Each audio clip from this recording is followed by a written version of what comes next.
Saludos amigos, bienvenidos aquí a nuestro podcast Estadio Chilis, donde ya concluyó el Clásico Mundial y hay que felicitar a todos nuestros hermanos venezolanos por por ser los campeones del Clásico Mundial, este triunfo que le da mucha alegría a esos 30 millones de venezolanos que están repartidos en todo el mundo. Saludos, señor Víctor Báez. Saludos, Antonio, y a ustedes también gracias por durante todo este clásico, por las palabras de los comentarios, las palabras de apoyo, durante las transmisiones a través de BTV, Canal 32, Teleantillas, Coral.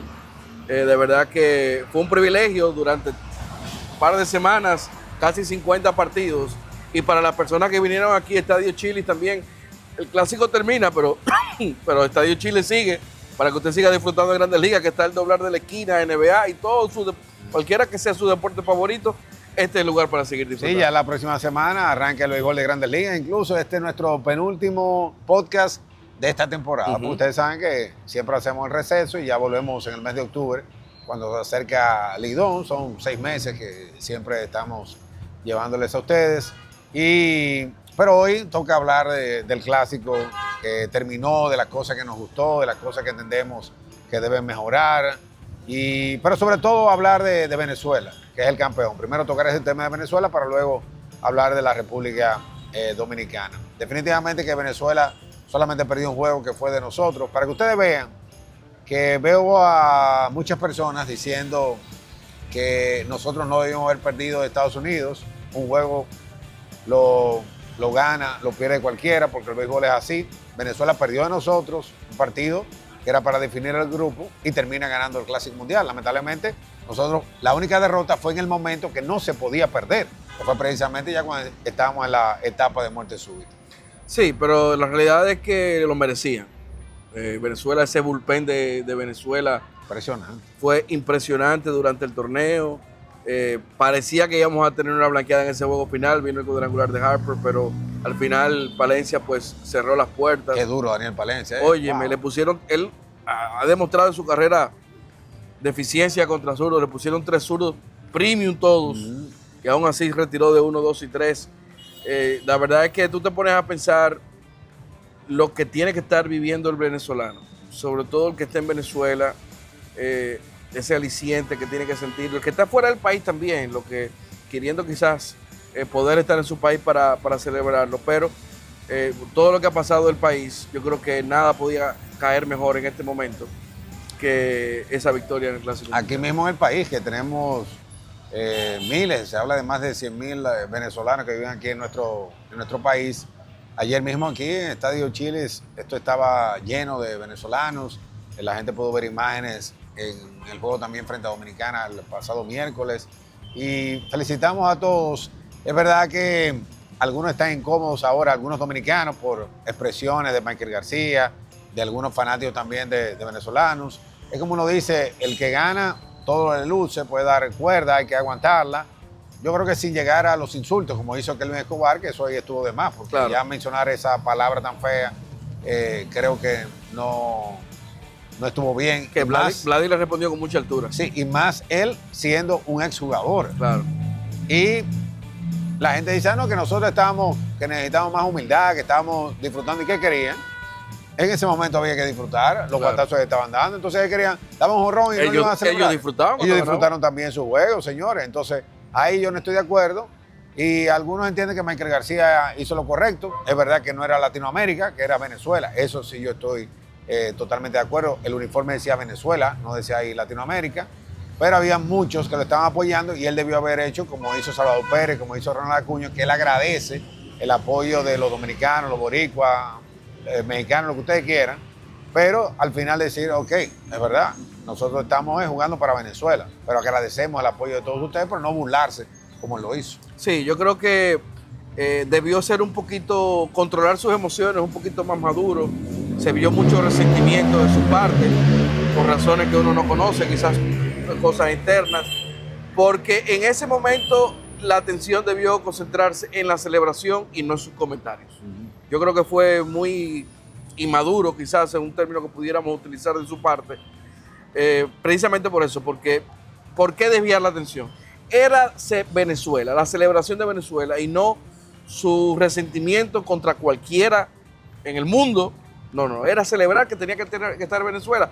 ¿Por qué desviar la atención del momento tan bonito que se estaba viviendo y mencionar lo que le estaba diciendo y haciendo? Igual que lo del ranking, que él dice a partir del próximo Clásico Mundial, de ser el 29 o el 30, que tiene que ser Venezuela número 1 porque es el campeón. Ese ranking se hace por el roster de los equipos, ¿entiendes? Y no siempre en el béisbol gana el mejor. Bueno, Japón no era el número 1 del ranking. Exacto. Y era el campeón. Y era el campeón. Japón era el campeón y era el número 3. Ni siquiera era el número 2, era el número 3. Es posible que el ranking del 2029 o 30 tenga otra vez Estados Unidos como número 1, República Dominicana posiblemente número 2 o Japón, y Venezuela en un cuarto lugar que era donde lo tenían en el ranking de ahora de este clásico. Y es verdad que Venezuela es una potencia también en béisbol. Y lo demostró, y fíjense que ahora las principales potencias son los que han ganado. Japón 3 veces, Estados Unidos, República Dominicana y Venezuela, uno cada uno. Sí, era justo. Uno como que cuando hablaba del clásico mencionaba a los 3 grandes, hacía una pausa y después mencionaba a Venezuela. Ya esa pausa, esa coma, esos puntos suspensivos, elimínenlo.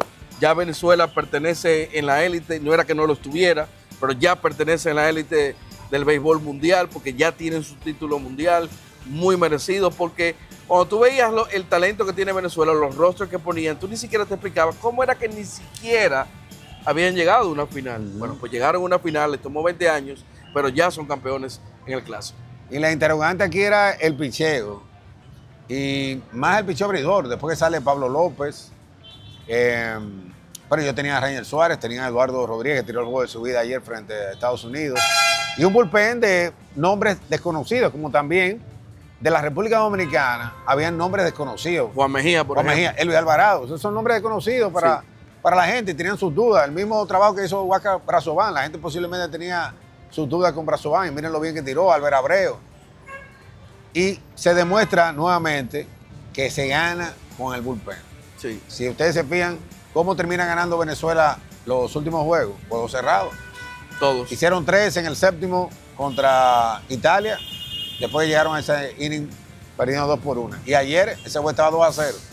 Lo empata con el jonrón de Bryce Harper Estados Unidos y ellos lo ganan con el doble de Eugenio Suárez, que por cosas de la vida, para que la gente le eche más a Pujol de lo de aquello, coincidió que los movimientos que hizo Omar López de traer a un corredor emergente, no solamente en ese juego, sino en el otro también que trajo a Andrés Jiménez, en este saca a Luis Arraez, trae a Javier Zanoja, se roba segunda y después anota para hacer la carrera de la victoria.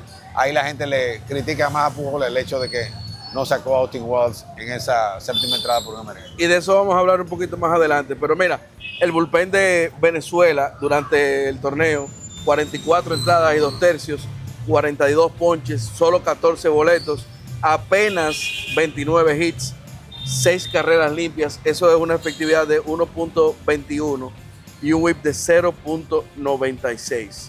Impresionante ese bullpen de Venezuela. Y súmale a eso lo que hizo Ronald Acuña, anotó 10 carreras. Lo que hizo, conectó 2 jonrones también. Lo que hizo Michael García para ser MVP. Luis Arraez, 2 jonrones, remolcó 10 carreras. Eugenio Suárez, que hubo un par de juegos que lo sentaron. En los últimos 2, semifinal y final, jonrón y el hit para ganar el partido.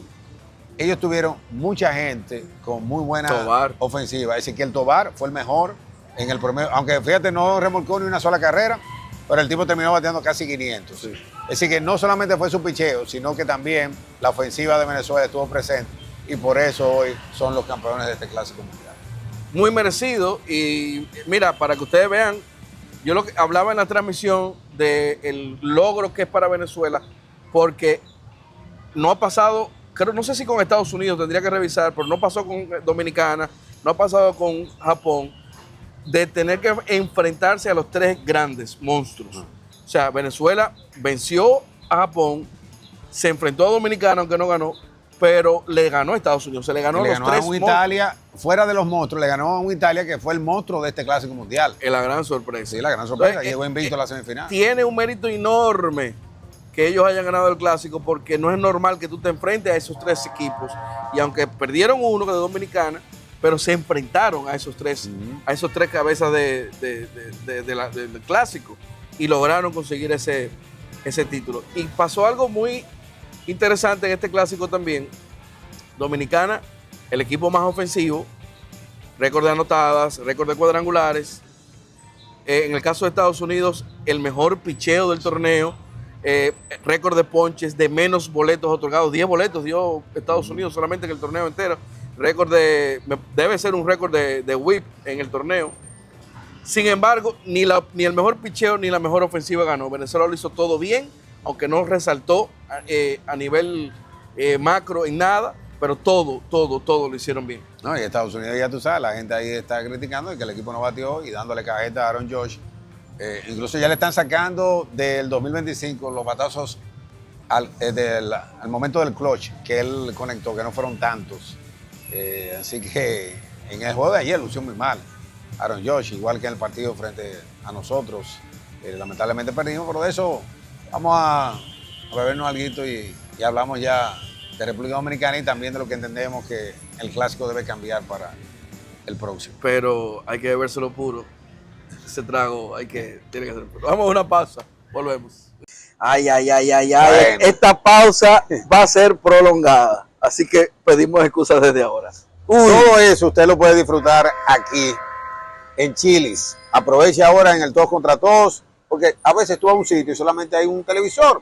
Y aquí usted puede ver los 2 juegos del Todos contra Todos, además NFL, baloncesto de la NBA, cualquier deporte, porque aquí estamos llenos de monitores. Además, son monitores que tú crees que están en el cine. Sí, señor. Además, aproveche los happy hours, los especiales con las margaritas. Aquí, oye, la van a pasar fenomenal. Así que Estadio Chili's, para que vengan a ver los juegos, pero también para que la pasen. Ya, está hablando mucho. Vamos a comer, está hablando mucho. Bye. Estamos de regreso, esto es Estadio Chili's Podcast y ahora tenemos que hablar de, yo no sé cómo tú le pones, si es fracaso o no. Yo sí le voy a poner el fracaso de República Dominicana. Tú le pones fracaso. Para mí no fue fracaso por el hecho de que se armó un trabuco. Sí, teníamos definitivamente un gran equipo, hay que darle todo el crédito a Nelson Cruz, a todos los que tuvieron que ver con la conformación de esta escuadra, a los jugadores, señores, que se entregaron en cuerpo y alma, que comieron tierra, que se le importó el dinero que ellos ganan. Tú ver a Vladimir tirándose de cabeza, a Juan Soto de cabeza, cómo jugaron todos, los palos que dieron. Yo no le llamo fracaso por el hecho de que el equipo perdió un solo juego, un juego que pudo haber ganado frente a Estados Unidos. No fue que perdimos de Israel, perdimos de Nicaragua. Fue un juego que Estados Unidos nos ganó 2-1, con muchísimas oportunidades que tuvimos, que tampoco fue que nos masacró. Entonces, por esa razón, vuelvo y repito, Venezuela perdió un juego de nosotros y termina ganando el Clásico Mundial. Lo que pasa es que pierden en la ronda donde tú todavía podías perder. Nosotros lamentablemente perdimos en ese juego de muerte súbita. Por eso yo no lo veo fracaso, porque para mí se hizo todo el esfuerzo. Y esto es pelota, se gana y se pierde. Lamentablemente nosotros perdimos, pero teníamos el equipo para haber ganado el Clásico Mundial. ¿Por qué le llamo fracaso? Porque estoy de acuerdo contigo, reunimos el mejor equipo que hemos llevado a un Clásico Mundial y para mí no avanzar a una final con ese equipo para mí es un fracaso. Pero te lo doy, o sea, es verdad, el equipo estuvo estructurado, pero, y esto es algo que el que sigue este podcast, el que me sigue en las redes, el que me sigue en los programas donde estoy o donde he estado, sabe que yo estoy tocando este tema desde el 2023. Lo de los catchers. Los receptores. Yo me puse a sacar cuentas de los equipos campeones del Clásico Mundial y 4 de los 6 siempre tienen 3 receptores. El Clásico del 23 nos pasó factura no tener 3 receptores. No hay que abundar y poner ejemplos porque todo el mundo seguro lo recuerda. Cuando se armó este roster, yo estaba maravillado porque había un equipo muchísimo más atlético, el roster era más flexible, no había tanta duplicidad de posiciones, pero mi única queja era los 3 receptores. Se le abordó a Nelson Cruz sobre el tema. Dijo, no, tenemos a Carlos Santana que está practicando desde el año pasado. Por si acaso. Por si acaso, en caso de emergencia. ¿Tú sabes qué? Era mentira para mí, y que me excusen, porque si se necesitaba una emergencia, era ese juego de eliminación. ¿Y por qué no utilizar ese corredor emergente? Yo no critico a Pujols por no haberlo hecho. Yo critico la estructura del roster por no haberlo hecho, porque si tú no tienes nada más que un solo receptor, entiendo que tú no lo hagas, pero no me vendan que tenemos un tercer receptor de emergencia, porque si lo hubiéramos tenido, hubiéramos puesto un corredor emergente en la historia, quizás hubiéramos perdido el juego porque solamente era el empate ahí, pero la historia pudo haber sido diferente. Sí, es así. Bueno, es una decisión, ¿verdad?, que posiblemente nos costó el juego porque vino posteriormente el hit de Geraldo Perdomo y con Junior Leia, Mer Rosario, Oni Cruz, cualquiera que hubiera estado corriendo, posiblemente no estaba. Porque Wells, el hecho de él devolverse también eso le afectó, aparte que no es un tipo muy rápido. Son cosas del béisbol. Posiblemente tú mandas el corredor emergente y Perdomo no da el hit. Sí. Después Tati se poncha Ketel Marte, sobre todo ese ponche de Tati con solamente un out.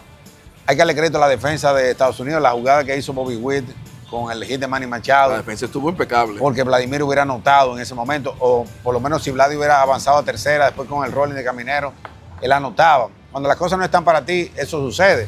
Tatis corrió mal cuando se va para tercera, con un tiro de Aaron Judge que llegó a 97 millas, la hace en el lado, cuando venía Juan Soto detrás. Después eso le afectó cuando Marte da el hit, que entonces él podía llegar a tercera y no lo hizo, fue más conservador.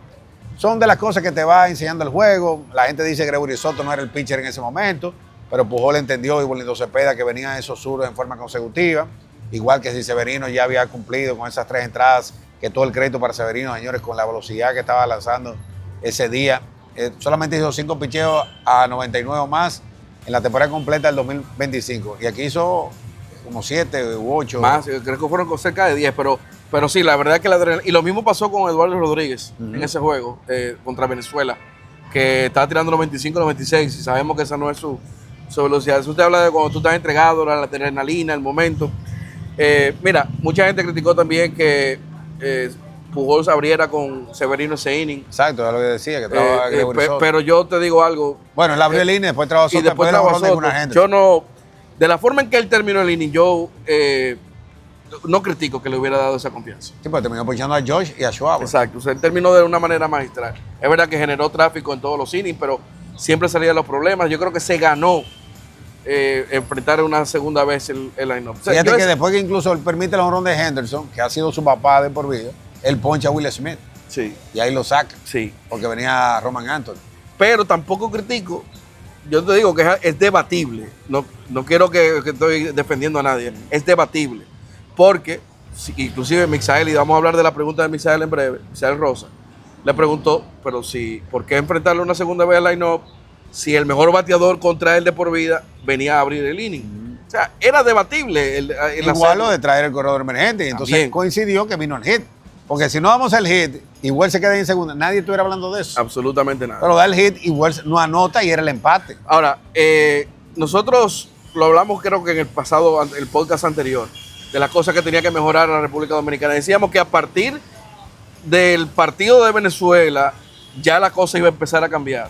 Y teníamos que mejorar. Una de las cosas que hablamos aquí en este podcast, que teníamos que mejorar, era el corrido de las bases. En ese partido del corrido de las bases, nos pasó factura. Ese out en tercera del no solamente en ese, en los otros. En los otros también. No, inclusive en el de contra... El de Soto, señores, no había out. No. Y Soto vino al home play sin necesidad. Lo que pasa es que evitó el contacto, pero fue esperado. Sí, los 2 deslizamientos que fueron, hablamos de eso, fueron espectaculares, pero no necesariamente fueron buenos corridos de base. Buenos deslizamientos, pero no buenas decisiones. Entonces, hablábamos de que había que mejorar el corrido de las bases. Nos pasó factura en ese juego. Ese out de tercera de Tatis no iba a hacer un último out ahí cuando venía atrás Soto a batear, primera y segunda. O sea, la historia pudo haber sido diferente, pero además después creo que el equipo se cohibió con ese out y no corrió también. Sí, lo que mencioné que Tati no llegó a tercera. O sea, sí podía. Fueron muchas cosas en ese momento. Junior Caminero demostró que está hecho para momentos grandes, señores. Sí. Qué clase de si había duda. Si no habíamos comparado la temporada pasada y lo que pasó en Lidón, si había alguna duda que ese muchacho está hecho para esto, creo que se terminaron. Al punto que incluso si Dominicano hubiera ganado, ahí habían 3 candidatos que estaba difícil. Porque Fernando Tatis, con la cantidad de remolcadas, sus 2 honrones en esos momentos importantes, Vladimir Guerrero, que también tuvo una gran serie. Bueno, Tatis estuvo en el equipo todos estrellas. Lo de Junior Caminero, señores, también. Formidable.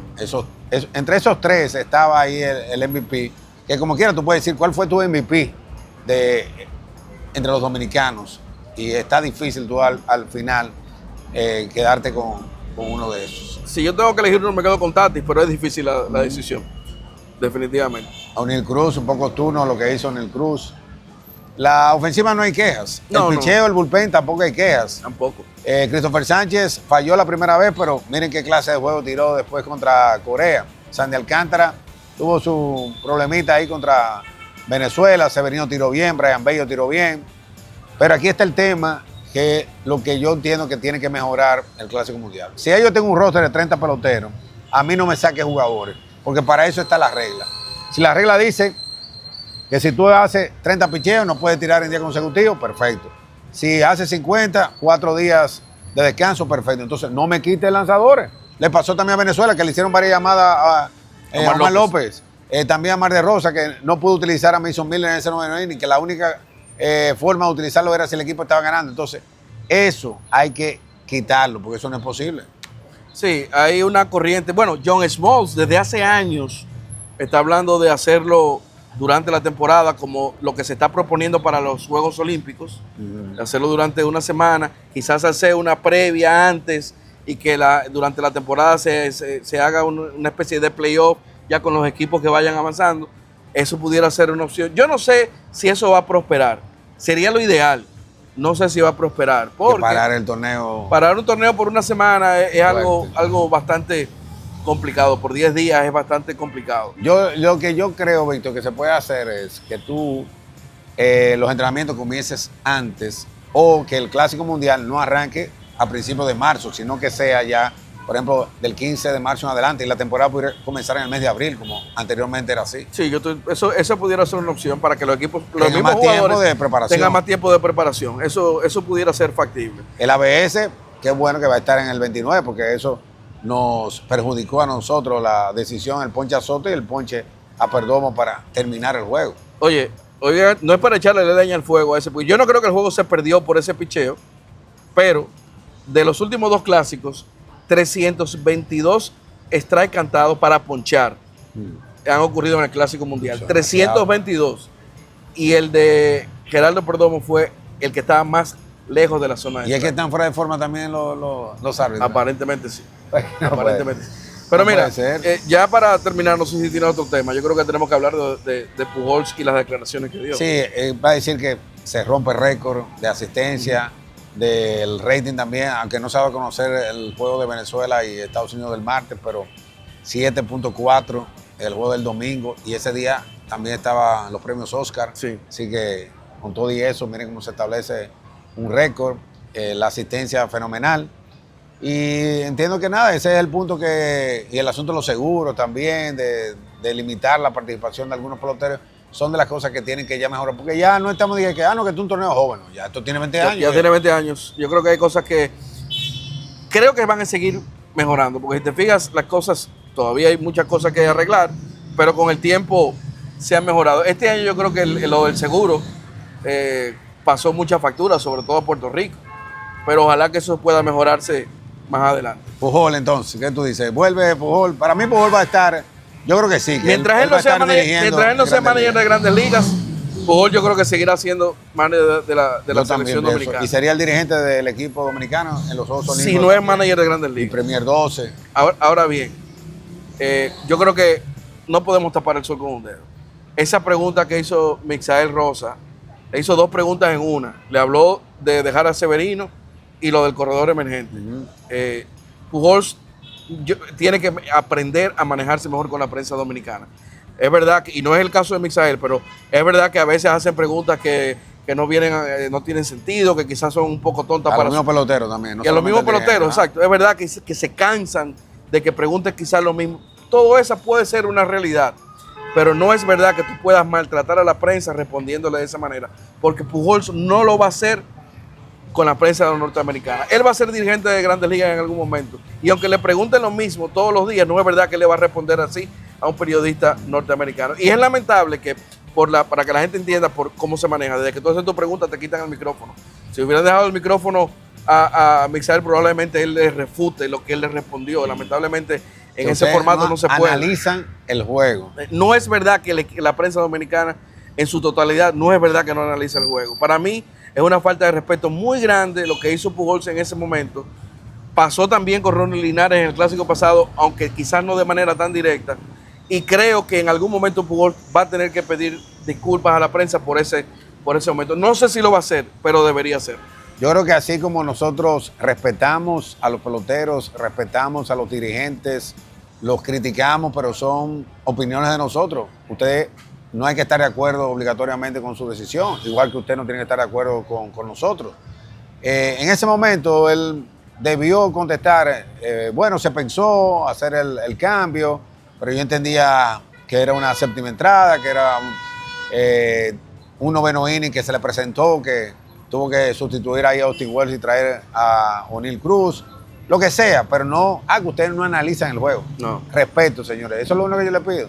Así como, y que uno agradece, para que muchos de esos peloteros, dirigentes, nos respetan, que también ese mismo respeto sea para este grupo, que sean muchachos jóvenes, que lo que tú decías, que a veces hacen algunas preguntas innecesarias, pero ese respeto. Pues a Vladi, por ejemplo, en una le preguntaron de la ofensiva. Pero ustedes no me hablan de la ofensiva, hablan del picheo. Está bien, contesta lo de la ofensiva y después tú dices, sí, pero también hay que resaltar lo del picheo, ¿entiendes? Entonces, eso es lo único que yo le pido es precisamente eso. Bueno, respeto de ambos lados. Y Pujols, bueno, en cualquier momento, quizás cuando este podcast salga al aire, se haya hecho un anuncio y Pujols ya vamos a saber el rol que va a tener oficial con las Estrellas Orientales. O sea, que él va a seguir haciendo vida de béisbol con nosotros. Exacto. Con esa misma prensa, a esa misma prensa que él le respondió con ese irrespeto, Pujols va a seguir lidiando con esa prensa. Entonces, por eso yo digo que él tiene que pedir disculpas. Y no solamente eso, cambiar esa mentalidad, esa forma de ser, porque eso no va a desaparecer. Sí, Pujols, que va a seguir haciendo vida Lidón a partir de septiembre, octubre, eso tiene que cambiar. Por cierto, para irnos ya con Lidón, muchas firmas importantes. El escogido, señores, se fortaleció notablemente. Primero, el cambio para mí fue beneficioso al conseguir a Vidal Bruján, y ahí tú tienes ahí un intermedista. Tú conseguir a Marco Hernández de la agencia libre, tienes un antesalista. Conseguir a Michael Darrell como catcher, ahí tienes un receptor. Es decir, ellos esas posiciones que necesitaban fortalecerlas, lo hicieron. Los Toros por igual consiguieron nombres importantes. Dawel Lugo, que prácticamente no jugó con el Licey. Yo entiendo que en esta liga todavía sigue siendo un hombre, creo que sí, importante. La semana que viene, en nuestro último podcast, vamos a analizar eso con más detalle. Porque todavía vienen algunos anuncios. No se han hecho todos. Liberato para las Águilas. Liberato para las Águilas. Eso es una firma de impacto. Hablé con él, le dije, mira, de Santiago a la Romana el viaje es muy largo. Cuando toque las Águilas jugar en Santiago, descansa. Pero nada, la semana que viene estaremos analizando todos los movimientos de Lidón.